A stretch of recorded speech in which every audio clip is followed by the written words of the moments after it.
C'est, je crois, la troisième fois que je suis ici depuis 2010, la première fois, je crois. C'est toujours un plaisir de partager la parole de Dieu parce que qui sommes-nous pour connaître Dieu? Déjà, je fais toujours un test comme ça. Si on donne une feuille à un enfant de 5, 6 ans, décris ton papa et décris ta maman. Ils vont mettre des choses, nous serons d'accord, mais pas avec tout.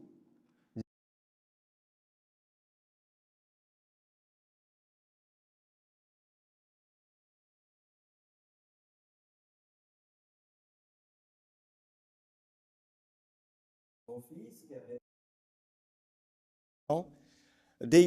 décrire son papa et sa maman. Comment ça se passe à la maison? Peut-être pour savoir si tout va bien, vous savez ce que je vais dire. Il a même fait un dessin de la maison et il a dit, j'aime beaucoup mon papa, il aime faire du vélo avec nous, parce qu'il a 2 frères un peu plus âgés, de 13 ans, 12, 13 ans, il avait 8.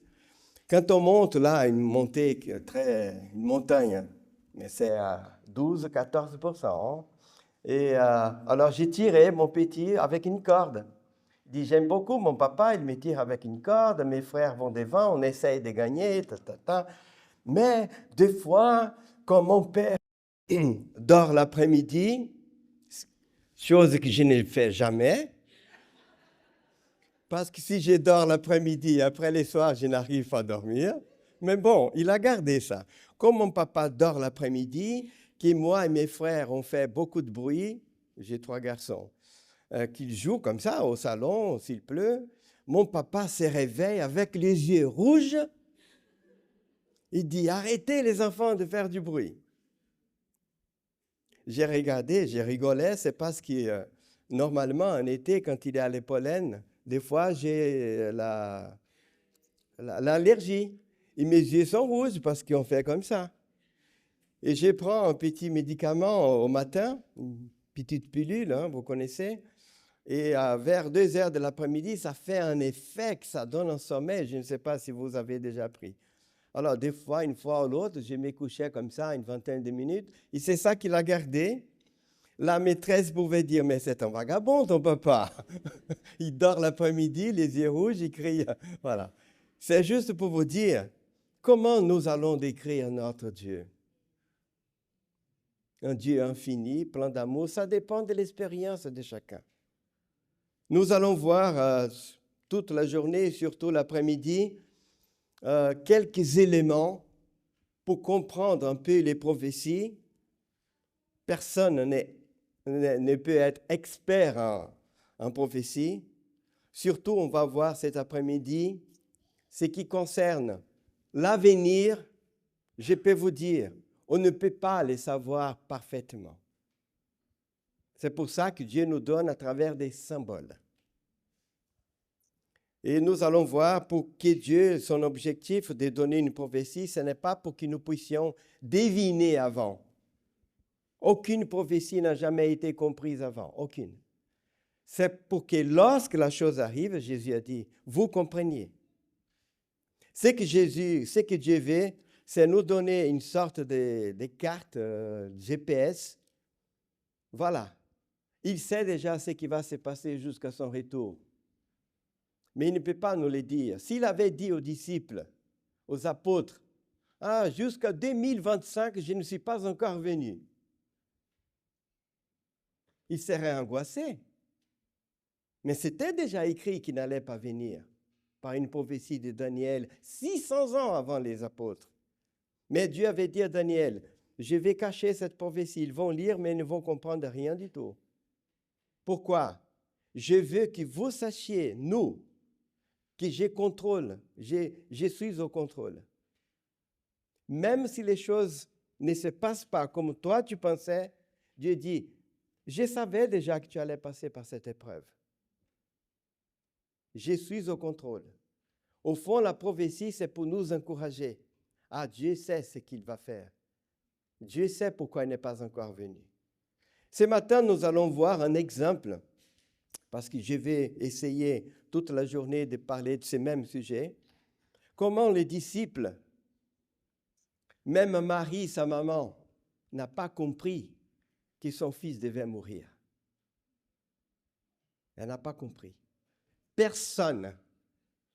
Si vous prenez la machine du temps, comme il y a certains films, et que vous rentrez à l'époque de Jésus, aucun être humain ne pouvait imaginer que le Messie va mourir avant de commencer sa victoire. Personne ne voyait ce scénario. Parce que les prophéties sont mélangées. Jésus va venir 3 fois sur cette terre pour résoudre les problèmes du péché. Il est venu déjà une fois. Nous attendons la deuxième venue. On parle de deuxième venue. Et après une période qu'on appelle millénium, peut-être 1000 ans symbolique, je ne sais pas, il va revenir une 3e fois. Mais nous serons déjà au ciel. Mais la terre n'est pas encore purifiée du péché. Et il va venir une 3e fois. Et là, il va nettoyer la terre et nous allons habiter ici. Pourtant, c'est loin encore la solution au problème définitif du péché. Le plus important, c'est qu'il a déjà remporté la victoire sur les péchés. Il est spirituel. Mais mon corps est toujours plein de péchés. Il n'a pas changé ma nature. À sa mort, il m'a donné la force. J'ai pris, et les frères prient pour moi, nous sommes là. Il nous donne la force. Mais les péchés sont toujours là.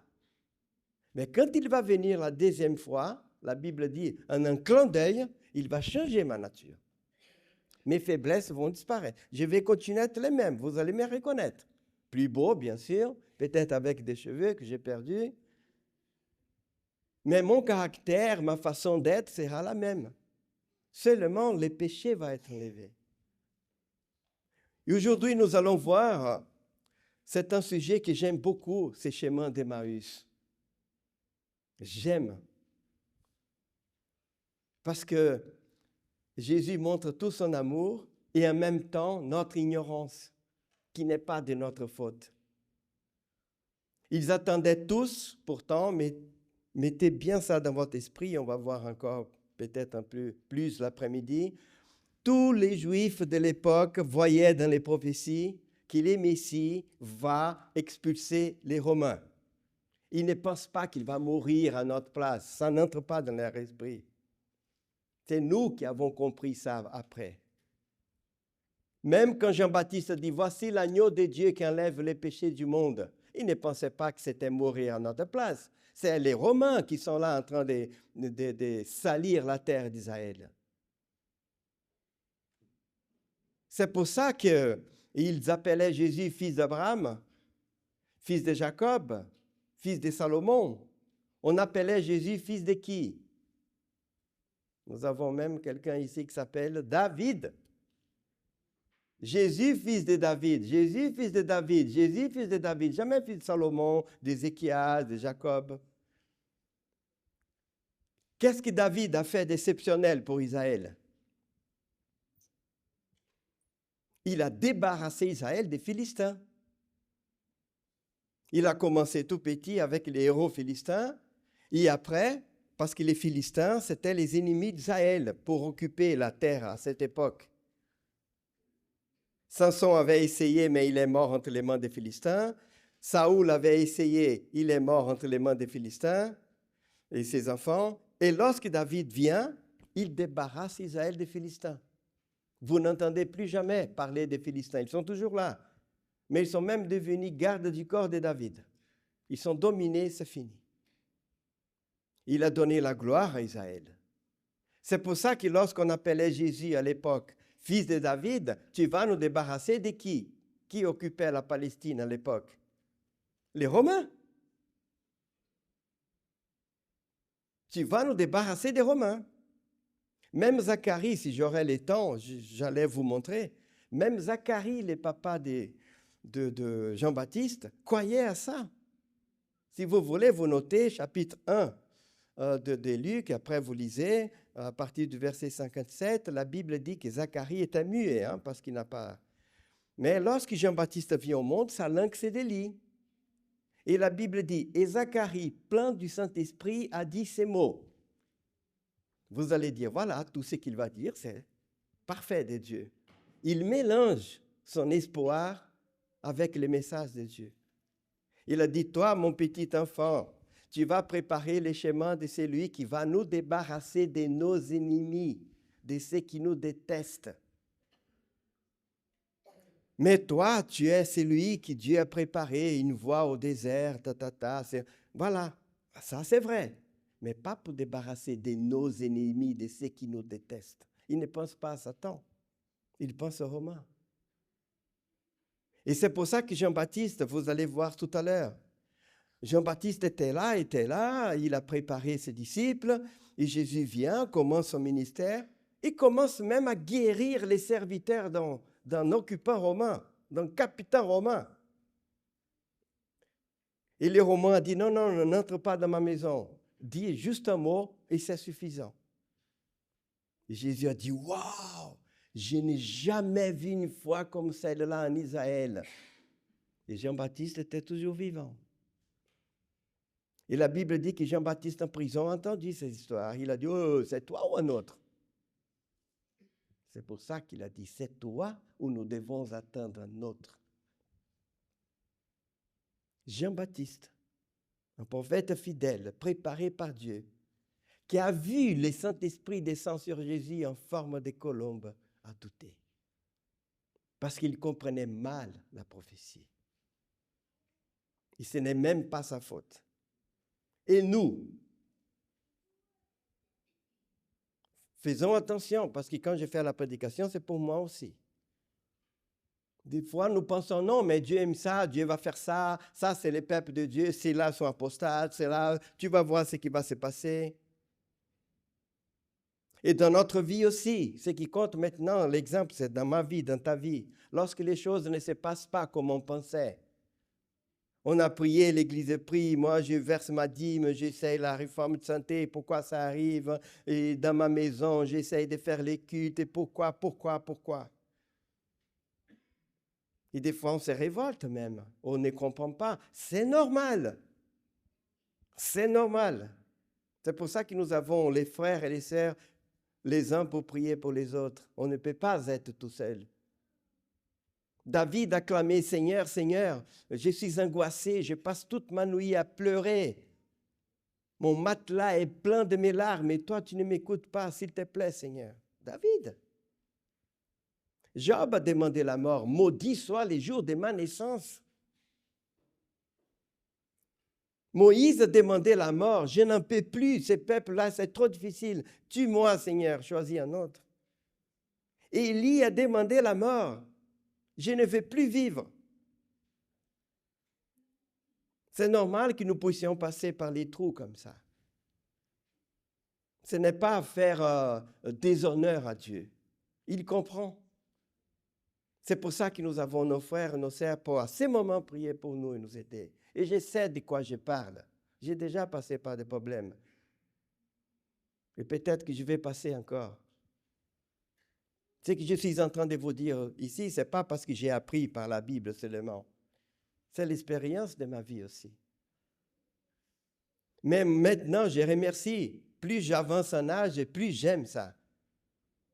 Parce que plus on avance en âge, et plus on connaît mieux Dieu.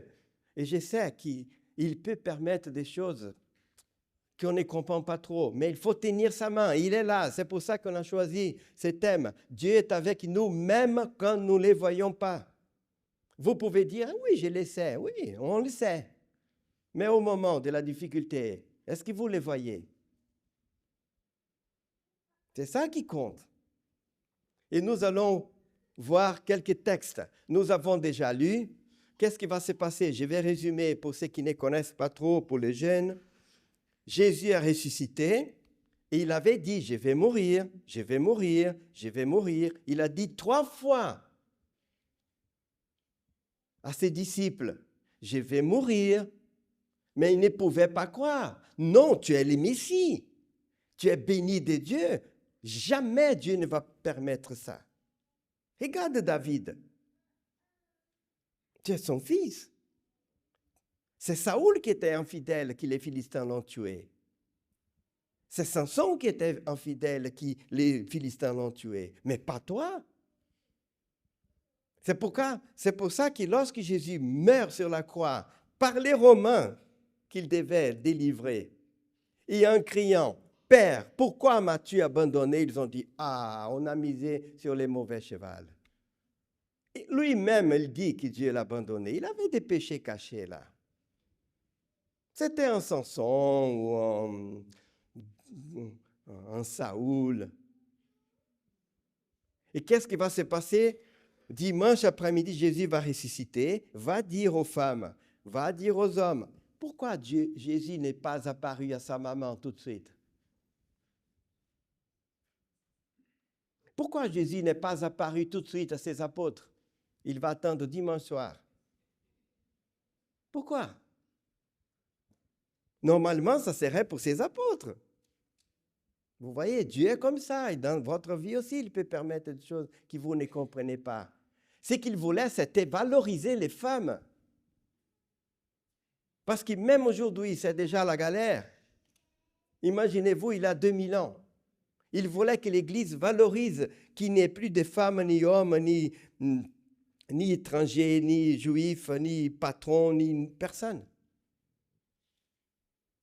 Il voulait aider l'Église à commencer comme ça. C'est pour ça qu'il a dit à une femme et qu'il avait expulsé 7 démons, « Va dire aux autres que je suis ressuscité. » C'est pour les aider, pour la valoriser aussi.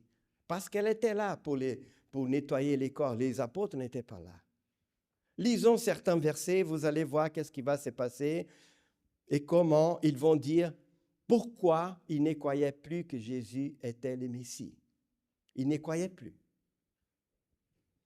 Les premiers jours de la semaine, elle s'est rendue au sépulcre. Grand matin, on a lu, portant des aromates, on va passer. J'ai mis en couleur pour que vous ayez... Et pourquoi cherchez-vous parmi les morts? C'est des anges. Elle voit 2 anges là, ils ne savent pas. Ils pensent que c'est des jardiniers. Mais ses vêtements brillaient, bon.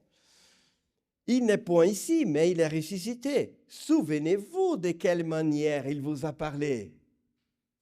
Combien de fois Dieu nous a parlé aussi qu'il nous aime, qu'il est toujours avec nous, mais nous nous doutons.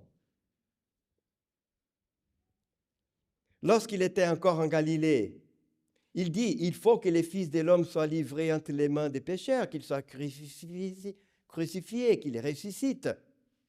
Et elle se souvient des paroles de Jésus. Après, elles vont raconter, il a les noms des femmes. Verset 11, un vers. Comment les apôtres vont recevoir ces messages? Ils prirent ces discours pour de rêveries. Ils n'écrivent pas ces femmes. Mais Pierre va au tombeau, il voit que le tombeau est vide, mais bon, personne n'a cru. Et voici ces mêmes jours, 2 disciples allaient vers un village nommé Emmaüs, autour des 12 kilomètres de Jérusalem.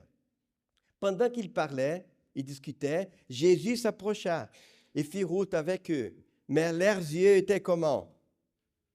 Empêchés de les reconnaître. Ils n'imaginaient même pas que Jésus allait ressusciter. Il est mort, ce n'était pas le Messie, le Romain l'ont tué. Voilà. Peut-être que Jésus avait un capuchon, c'était le mois d'avril, il faisait un peu froid, il était ressuscité, il était moins fatigué, il n'imaginait même pas. Et Jésus dit, de quoi vous entretenez-vous en marchant pour que vous soyez tous tristes? Jésus vient parce qu'ils sont tristes. Et Jésus vient les consoler. L'un d'eux, nommé Cléopas, lui dit, es-tu le seul qui séjournant à Jérusalem ne sache pas ce qui est arrivé ces jours-ci? Quoi? Jésus a dit. Ils ont dit, ce qui est arrivé à Jésus de Nazareth, il était un prophète, puissant en œuvre et en parole devant Dieu, devant tous les peuples. Comment les principaux sacrificateurs, nos magistrats l'ont livré pour les faire condamner. Nous espérions. Le temps du verbe, c'est important. C'est fini là. Nous espérions que ce serait lui qui délivrerait qui? Ils n'ont pas dit, nous espérions que ce serait lui, c'est lui qui va remporter la victoire sur les mâles, qui va nous délivrer du péché. Non, c'est délivrer Israël des Romains. C'était un prophète, mais ce n'est pas le Messie. Parce que la marque du Messie, c'est délivrer Israël des Romains. Et qu'est-ce que Jésus va dire? C'est juste pour vous dire, c'est Cléopas. Il y en a qui pensent, d'autres, je pense que c'est Cléopas, c'est l'oncle de Jésus. Parce qu'il apparaît une personne avec pratiquement les mêmes noms, près de la croix, quand Jésus a été crucifié. Hein, c'était né sa mère, la sœur de sa mère, qui s'appelait Marie aussi, femme de Cléopas et Marie Magdala. On peut trouver bizarre, mais ma mère s'appelle aussi Marie, et ma tante, sa sœur, s'appelle Marie aussi. Mais ma mère, c'est Marie Anita, et l'autre, c'est Marie Lucienne, voilà. Ça pouvait arriver sans problème. Alors, c'est juste pour vous dire, peut-être que Jésus parlait à son oncle. Il est vrai que quelques femmes d'entre nous nous ont fort étonnés. Elles ont dit qu'elles ont vu des anges qui ont annoncé qu'il est vivant. Je vais résumer à cause du temps. Mais quelqu'un est allé au tombeau, mais il n'a pas vu. Alors, un homme n'a pas confirmé la parole des femmes. Alors, voilà, ça ne vaut pas. Parenthèse. Un jour, si vous allez étudier la Bible avec un universitaire, quelqu'un de très bien affûté dans la logique, il va dire, ouf, ces histoires. Qui a dit qu'il y a un certain Jésus a ressuscité? Ils ont inventé cette histoire. Dites comme ça, comment est-ce qu'ils allaient inventer une histoire de dire, Jésus est ressuscité, mais nous, on n'a pas cru. On a cru que parce qu'on l'a vu. Mais toi, tu dois croire, hein? Toi, Romain, toi, Grec, toi, arrivant 2000 ans après, tu dois croire en notre histoire. Mais nous, on n'a pas cru. Ils n'auraient pas inventé ça. Ils auraient dit que Jésus est apparu et tout de suite. Vous voyez qu'il y a déjà là quelque chose qui sort de la logique humaine. Alors Jésus leur dit, « Ô homme sans intelligence », je pense qu'il a dit ça avec tendresse, « Ô tête dure ». Qu'est-ce qu'il dit? Dans le cœur est lent à croire tout ce qu'ont dit les prophètes. La prophétie n'est pas là pour nous aider à deviner. Ils ne pouvaient pas imaginer que le Messie était le créateur de la terre. Un juif ne pouvait pas croire que le Messie est le Dieu de Genèse 1 et 2, qui a parlé. Il ne pouvait pas, c'est trop. Et pourtant, c'est lui. La Bible dit, la parole s'est fait chair et habitait avec nous. C'est Jésus-Christ, c'est Dieu-là. Ça, Dieu n'exigeait pas. Mais que le Messie allait souffrir avant de commencer sa victoire, ça était dans la Bible. Qu'est-ce qu'il dit? Ne fallait-il pas que le Christ souffrit ces choses, qu'il entra dans sa gloire? Et commençant par quel livre? Il va expliquer tout l'Ancien Testament. Imaginez-vous Jésus, quelle didactique. Il va parler de lui-même dans toute la Bible. Hein? Et je vous annonce déjà, ça va entrer par là, comme on dit au Brésil, et ça va sortir par là. Ils ne vont pas comprendre. Hein? Ce n'est pas l'étude biblique qui va aider. C'est une autre chose. Et la Bible dit, commençant par Moïse. Moïse, c'est Genèse. On appelait les 5 premiers livres de la Bible Moïse, parce qu'il a été écrit par Moïse. Quelle est la première fois que la Bible nous dit que le Messie va souffrir avant de remporter la victoire? Et nous connaissons même les versets. Chapitre 3, verset 15. Qu'il dit à la femme, ne t'inquiète pas, quelqu'un de ta postérité va être blessé par les serpents, mais il va écraser la tête. Ça veut dire, avant de remporter la victoire, parce que si tu tapes la tête d'un serpent, c'est fini. Mais avant, il va être blessé. Ça veut dire, il va mourir, mais ce n'est pas définitif. Et toute la Bible parle de ça. Et on va voir un texte plus clair, incroyable, 800 ans avant Jésus-Christ. Lorsqu'il fut près du village, vous voyez que Jésus a expliqué pendant 12 kilomètres, Jésus a expliqué tout. Est-ce qu'ils ont dit, « Ah, merci, on a compris ». Pour l'instant, rien ne s'est passé. C'est pour ça qu'étudier, on aime beaucoup, nous adventistes, on est experts des prophéties, on étudie.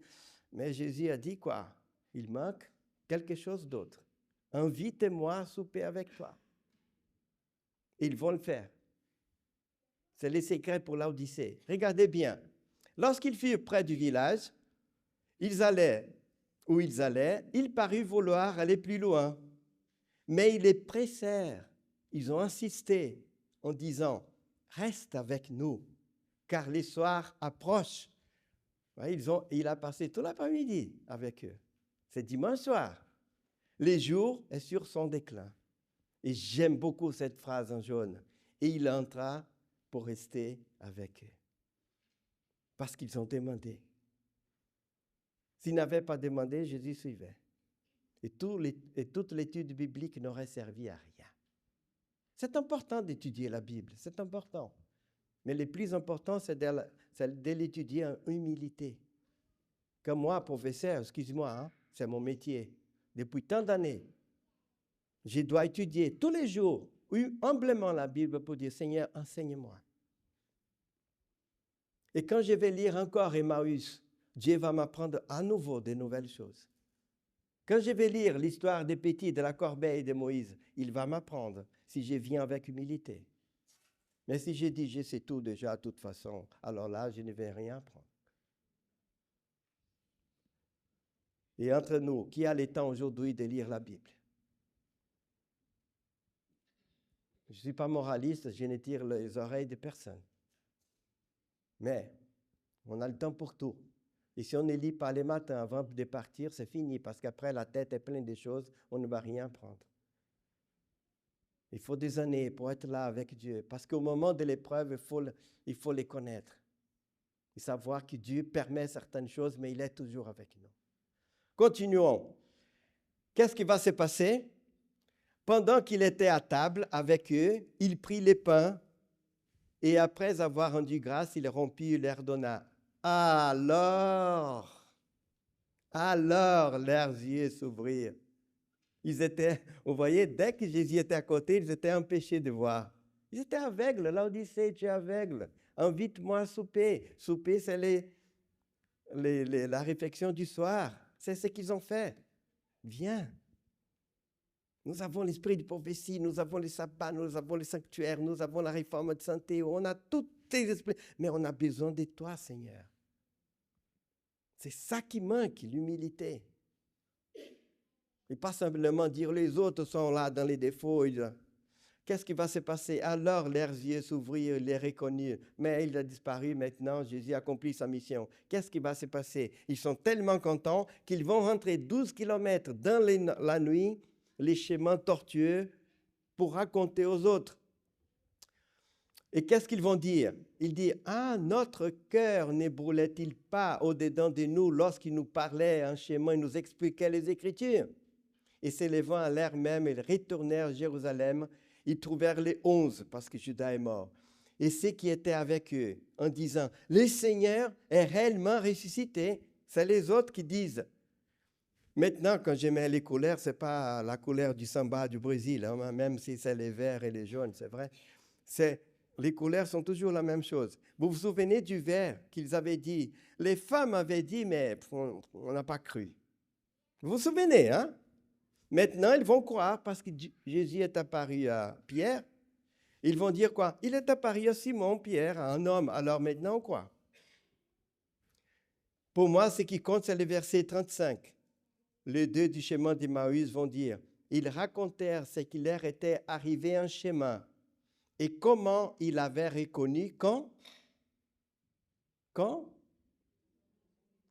Au moment où il rompit le pain, pas au moment où il expliquait les Écritures. C'est incroyable. C'est la parole de Jésus à l'Odyssée. Tu sais tout, mais invite-moi, je suis à la porte, à Emmaüs. Invite-moi à entrer. Et c'est ça que j'aimerais que nous fassions tous, et moi aussi. Parce qu'au moment de l'épreuve, là, Dieu va nous rappeler les choses. Il ne pouvait même pas se rappeler, j'ai mis ici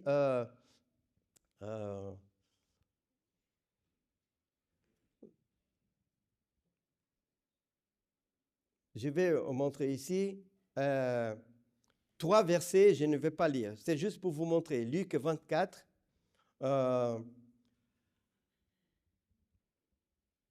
Dès lors, Jésus, excusez-moi, Matthieu, dès lors, Jésus revient en arrière. Jésus commença à faire connaître ses disciples qu'il allait à Jérusalem, qu'il allait souffrir, Qu'est-ce que Pierre a dit?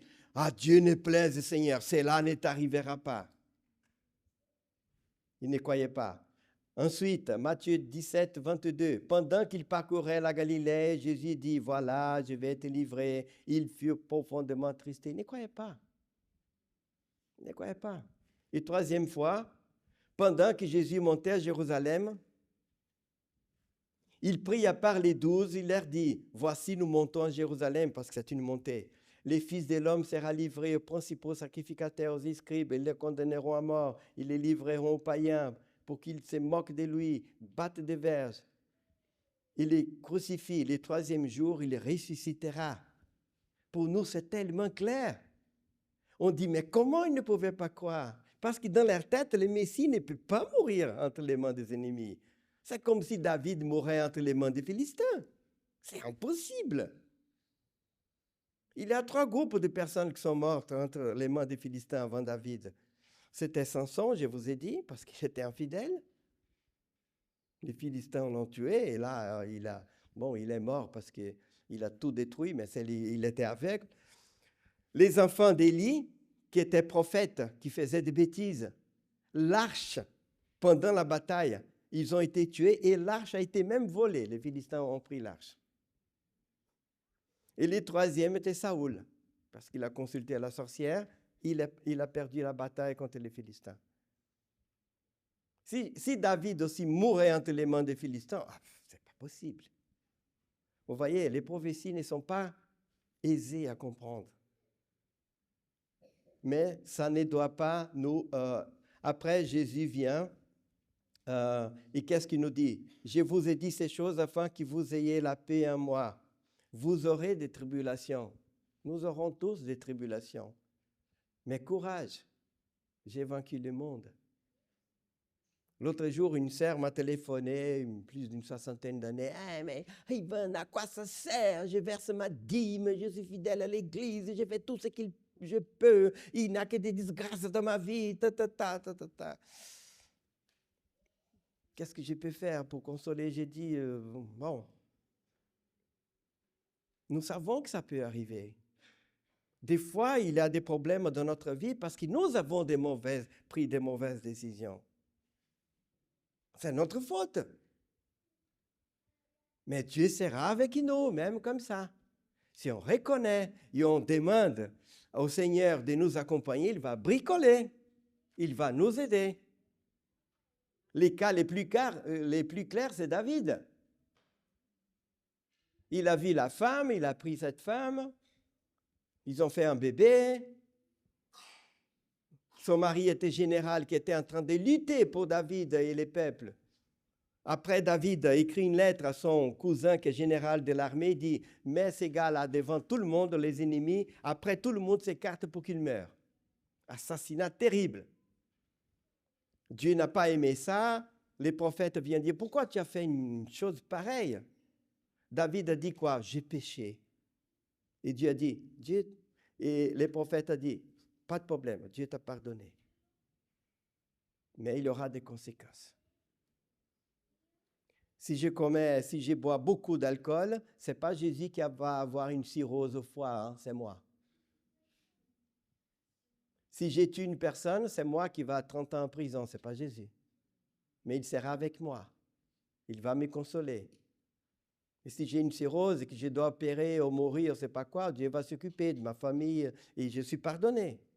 Jésus a payé les prix de ma faute spirituelle, pas de ma faute physique. Mais il nous bénit aussi, ce n'est pas pour décourager. Et pour revenir à David, qu'est-ce qui s'est passé après avec cette femme? Elle était veuve. Non, David s'est marié avec. Et c'est elle la maman de Jésus. C'est cette femme-là qui est l'ancêtre de Jésus-Christ. Ce n'est pas les autres femmes que David avait, qui avaient des princes beaux déjà, qui étaient déjà princes, prêts pour être roi. Dieu a dit non, c'est Salomon, le deuxième enfant de cette femme, que je veux que soit à ta place, pas les autres. Pourquoi? Parce que Dieu nous a montré, quand je passe l'éponge, je passe l'éponge. Mais les conséquences, il faut éviter. Il y a aussi des problèmes que nous avons parce que d'autres ont pris la décision à notre place, nos parents. Aussi, il y a un divorce, on ne sait pas quoi, quand les enfants sont petits, voilà, ils vont souffrir, ils n'ont pas choisi. Mais Dieu va les accompagner aussi. Ça sera moins facile, mais il va les accompagner aussi. Et peut-être qu'il y a aussi des problèmes qui personne n'est fautif. Vous conduisez une voiture comme moi, un jour je conduisais et quelqu'un vient, paf, un ivre. Heureusement que j'ai juste blessé ma jambe. J'aurais pu mourir à ce moment-là ou être handicapé. Ou je peux avoir un cancer, ce n'est pas ma faute, c'est génétique. Voilà, ça peut arriver. Et Dieu sera toujours avec nous. Même s'il ne peut pas nous délivrer comme on voulait, il sera toujours avec nous. Parce que c'est sa parole. On va conclure avec certains textes. C'est juste pour vous dire, Jean-Baptiste aussi, il a craqué. Je suis venu ici de la part du Seigneur pour vous dire, vous avez le droit de craquer de temps à autre, de douter, de dire, où est le Seigneur? Ah, c'est pour ça que nous disons, frère, ma sœur, prie pour moi. Je n'ai même plus le courage de prier. Et qu'est-ce que nous faisons dans nos réunions de prière? On va prier pour tel frère, pour telle sœur, parce qu'il est découragé. On a déjà prié pour moi, que j'étais avec des problèmes comme ça, parce que j'ai perdu la foi, mais l'Église disait, on a prié pour toi. J'étais tellement content pour moi, c'est le plus beau cadeau au monde de me dire, on a prié pour toi. Parce que c'est une force, l'Église. Jean-Baptiste aussi, mes amis, quand il était en prison, il a craqué. Quand il a entendu dire, je vais résumer, après, si vous voulez rester avec cette présentation, elle sera là dans l'ordinateur de l'Église, vous pouvez le charger et méditer. Lorsque Jésus entendit ces paroles, il dit au centenier, au Romain, je n'ai jamais vu une foi comme ça. OK? Qu'est-ce qui va se passer? Verset 20. Verset 18. Jean fut informé de toutes ces choses. Vous voyez que le verset vient juste après. Hein? J'ai coupé les 9, 18. Il appela 2 disciples pour dire, va demander s'il est vraiment le Messie ou si c'est un autre. Vous ne pouvez même pas imaginer, mes amis, qu'est-ce que ça veut dire? C'est comme un adventiste dit, je ne crois pas au sabbat, je ne crois pas que Jésus-Christ, il va venir. Pour moi, ça n'a pas de logique, ça. C'est ça qu'il a pensé. Et qu'est-ce que la Bible nous dit? Verset 20. Arrivé auprès de Jésus, il dit, Jean-Baptiste nous a envoyés vers toi pour dire, est-ce celui qui doit venir ou devons-nous attendre un autre? Jean-Baptiste qui avait préparé les chemins de Jésus a craqué parce qu'il avait une compréhension. Et qu'est-ce que la Bible dit? Je vais revenir en arrière. Lorsque Jean-Baptiste a commencé son ministère, il a dit, voici l'agneau de Dieu qui enlève les péchés du monde. Verset 32.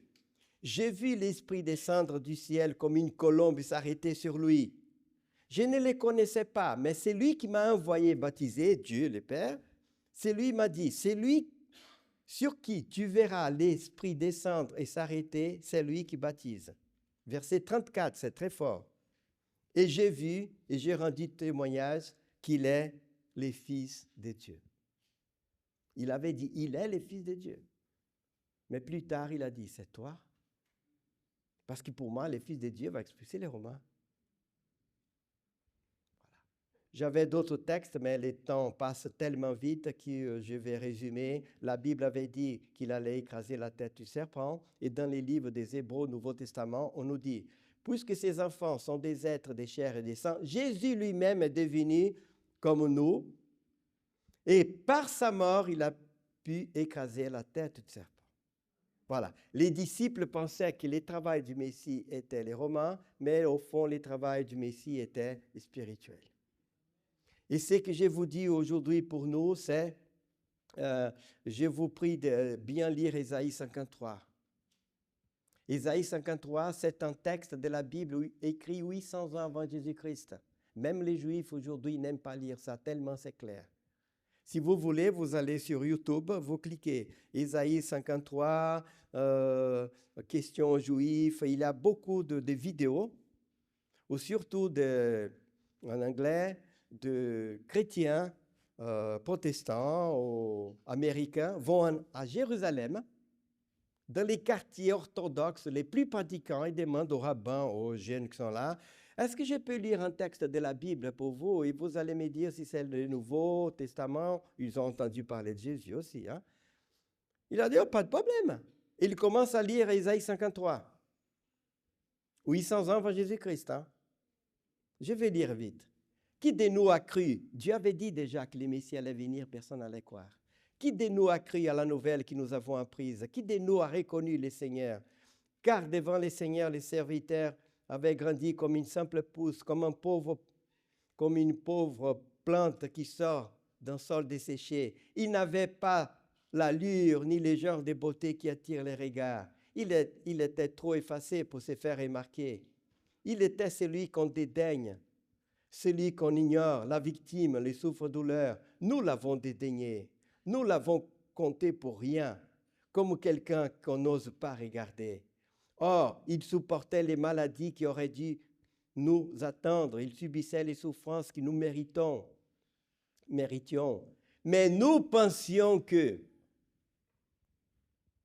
c'était Dieu qui les punissait. Verset 5. Il n'était blessé que du fait de nos crimes. Il n'était accablé que par l'effet de nos propres torts. Il a subi notre punition et nous sommes acquittés. Il a reçu les coups et nous sommes épargnés. Nous errions tous ça et là comme un troupeau éparpillé. C'était chacun pour soi, mais le Seigneur lui a fait subir les conséquences de nos fautes à tous. Il s'est laissé maltraiter sans protester. Imaginez-vous les Juifs qui sont en train d'écouter ça. Aujourd'hui, je vous donne déjà la réponse. Ils disent tous à la fin, c'est Yeshua là. Yeshua, ça veut dire Jésus. Vous lisez un texte du Nouveau Testament, vous parlez de Jésus. Ils disent, non, c'est l'Ancien Testament, c'est vous. Tellement c'est clair. Il s'est laissé maltraiter sans protester, sans rien dire, comme un agneau qu'on mène à l'abattoir, comme une brebis devant ceux qui l'attendent. On l'a arrêté, jugé, supprimé, c'est incroyable. Mais qui se souciait de son sort? Or, il était éliminé du monde des vivants. On avait dit que le Messie allait mourir. C'est écrit là. Il était frappé à mort du fait de nos crimes. On l'a enterré, voilà, avec les criminels. On l'a mis avec les riches, bien qu'il n'ait pas commis de violence ni pratiqué la fraude. Mais le Seigneur approuve son serviteur. Il a rétabli celui qui avait offert sa vie à la place des autres. Il vivra. Voilà, le Messie va mourir. Et c'est ça que Jésus a expliqué à Emmaüs en détail. Il ne fallait pas qu'il souffre avant. Il est mort, il a été enterré. Maintenant, il est écrit qu'il vivra. Il va ressusciter après. Après avoir subi tant de peines, mon serviteur verra la lumière de la vie, résurrection. Et qu'est-ce que je vais finir avec ça? Il fera, les masses humaines reconnaîtront mon serviteur comme le vrai juste, lui qui s'est chargé de leurs fautes. C'est pourquoi je les place au rang des plus grands. C'est avec les plus puissants qu'il partagera le butin, car il s'est dépouillé lui-même jusqu'à la mort. Il s'est laissé placer au nombre des malfaiteurs. Il a pris sur lui les fautes de toute l'humanité. Il est intervenu en faveur des coupables. C'est tout le chapitre 53. C'est pour ça que Jésus a dit, oh, il fallait qu'il souffre avant d'entrer dans sa gloire. Et je conclus maintenant pour vous dire, ce n'est pas avec des involtures, continuons à étudier la parole de Dieu pour les comprendre. Parce que Dieu peut permettre des choses dans notre vie que nous ne pouvons pas nous attendre des fois. On pense que lorsqu'on est avec le Seigneur, il nous protège. Bon, il a des problèmes, mais il a une façon différente de guider chaque personne. Mais sa façon est la même. Il est toujours avec nous. Si nous avons pris des mauvaises décisions tout en sachant, non, l'amour de Dieu est le même, il ne varie pas. L'amour de Dieu n'est fini jamais, la Bible dit. C'est son approbation qui change. Il est triste parce que nous avons pris une mauvaise décision. Mais son amour ne change jamais. C'est ça que nous devons mettre dans notre esprit. Et il va traiter chaque cas selon ce qu'il peut, selon la mesure de chaque personne. Et je vous laisse la dernière parole parce que pour moi, c'est la plus importante pour ma vie. On est aimé par nos familles, par tout le monde, mais l'amour humain, vous savez, c'est important, mais n'oubliez jamais, chaque jour, quand vous êtes un peu comme ça dans les brouillards, d'imaginer la valeur que vous avez. Et je vais vous poser une question pour conclure. Qui Dieu aime plus? Son Fils éternel, qui est un Dieu, qui a créé la terre par sa parole, qui est mort pour nous, Jésus-Christ. C'est Fils qu'il a dit, tu es mon Fils bien-aimé, tu me donnes beaucoup de joie. C'est ces fils-là, ou quelqu'un qui est sous un pont, là, plein de drogue. Qui Dieu aime plus? Soyez sincères dans votre cœur. Qui Dieu aime plus?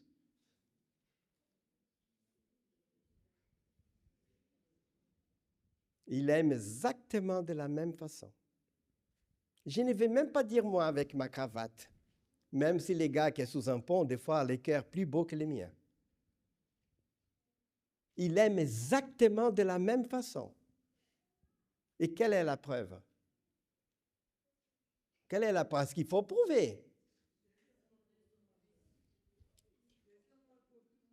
Si Jésus, s'il a dit, mon fils, tu peux mourir pour cette personne-là,